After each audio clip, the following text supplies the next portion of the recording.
So yan guys, at muli may ipiflex na naman akong items. At yan ang nakikita nyo sa video. So dalawang item yan.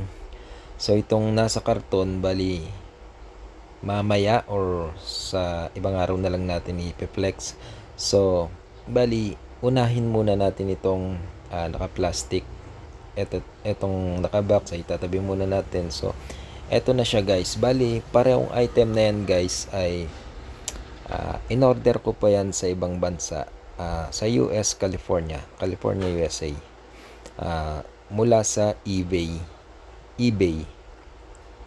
At ayan guys, kitang-kita nyo naman guys. Bali, pinick up ko nga pala ito, kung baga, yung huling live ko na nakita nyo. So, sa ano yun, sa Candaba Post Office. Ayan guys.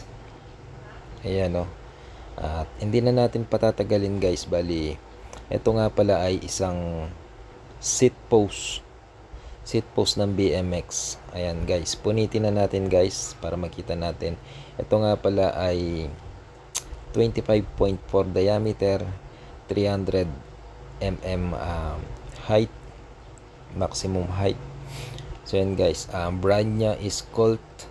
So ang meron nito guys, sa Pilipinas, ang available nya is color black. So itong aluminum silver polish, wala talaga. Wala akong makita. So napilitan na akong i-order sa ibang bansa. Di baling mapamahal ako, basta gusto ko yung kulay ko, na masusunod yung kulay na gusto ko. Ayan guys, legit siya guys, Colt. Ang Colt nga pala guys is BMX modern brand. Kumbaga modernong brand na yung mga yan. Di katulad nung sa bike ko na Haro, makasabay yung GT, Odyssey, mga Mongoose yan.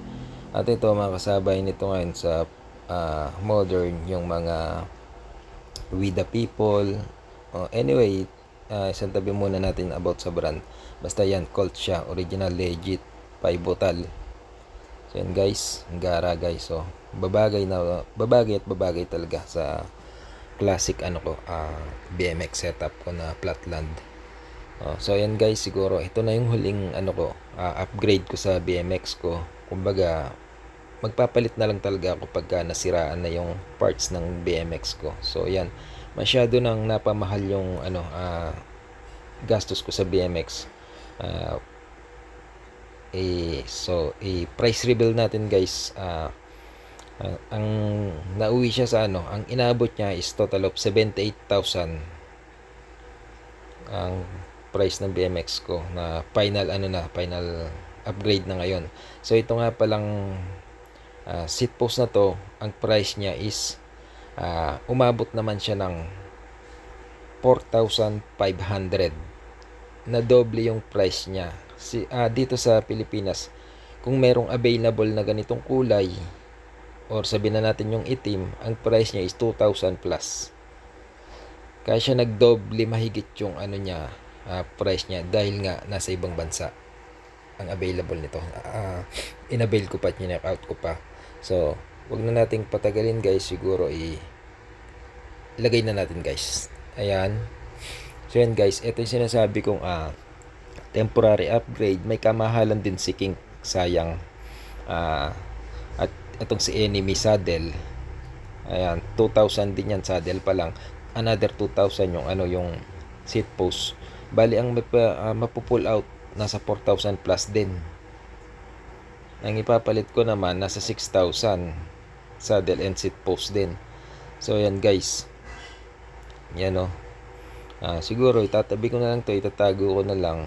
Ayoko naman magbenta. Siguro kung pwede nyo namang hingin sa akin kung talagang may pamimigay ko na lang pala. Ayoko kasing nagbebenta pa pag yung bagay hindi ko na mapapakinabangan. Hindi ko man yan ibebenta ng second hand price, mga ganyan. Wala na sa akin yan.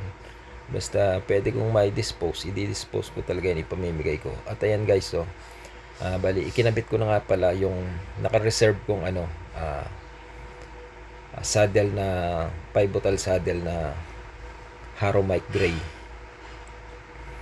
Ayan guys, bali marahan tayong magtatanggal. Once na kasi nagkabit na tayo ng seat post, magkakaroon na ng marking sa seat clamp. Syempre, ayan guys. So, yung sinasabi kong marka is magkakagalos na siya dahil nga hinigpitan mo na siya. Ayun, magmamarka yung galos. Yun, mula dun sa seat post, seat clamp na yun. Yan yung haba, magkasing haba lang yan. Maximum 300 mm. Tapos diameter 25.4. Standard size. So yan guys, kailangan lagyan natin ng grasa sa tapat ng seat clamp. So yan guys, medyo dagdagan ko ba kasi dyan siya maigpit. Kasi dyan yung kapit ng seat clamp, dyan yung nakasakal niya. Dyan natin lalagyan ng grasa para pagka tumagal, gusto pa natin tanggalin, i-adjust. Hindi siya masyadong hindi siya kapit na mahirap tanggalin. Ayun, kung nakita nyo, nilagyan ko ng electrical tape pang markings ko kung saan yung setup ko na height. Yan guys, so yung ayan.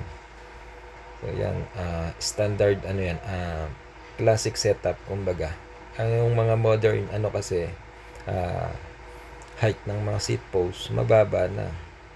Kung minsan nga halos nakadikit na sa gulong kung mapapansin nyo yung mga seat saddle nila. So yan guys, bali matagal talaga akong gumawa. Sabi ko di baling matagal basta pulido. Ayan, bali susundan ko lang yung dating kontento na kasi ako dun sa height na yon, yung nakaraan na setup ko. Ayan guys, is bali mula dun sa seat clamp hanggang dun sa pivotal nya 135 mm or 13.5 cm. So yan guys, ispatan natin mabuti. Ayan, kung talagang nakasentro na siya. Ayan, para hindi na, bago natin totally higpitan ng mabuti. Ayan, daan-daan lang. Kailangan nasintado guys. Yan guys, tapos mamaya natin, paikutan natin yung angle ng buong bike para makita natin. Ayan guys, so yan guys, so ang gara talagang bumagay na. Wala na akong i-upgrade dyan guys. Mag-upgrade lang ako dyan, kumbaga palit na. Masira na ako ng kable, na yung upuan, bearing, or kung nung dapat palitan. Yun yung matatawag na na talaga replacement na, hindi na upgrade. Upgrade with replacement, ganoon na mangyari. So guys, hanggang dito na lang. Thank you.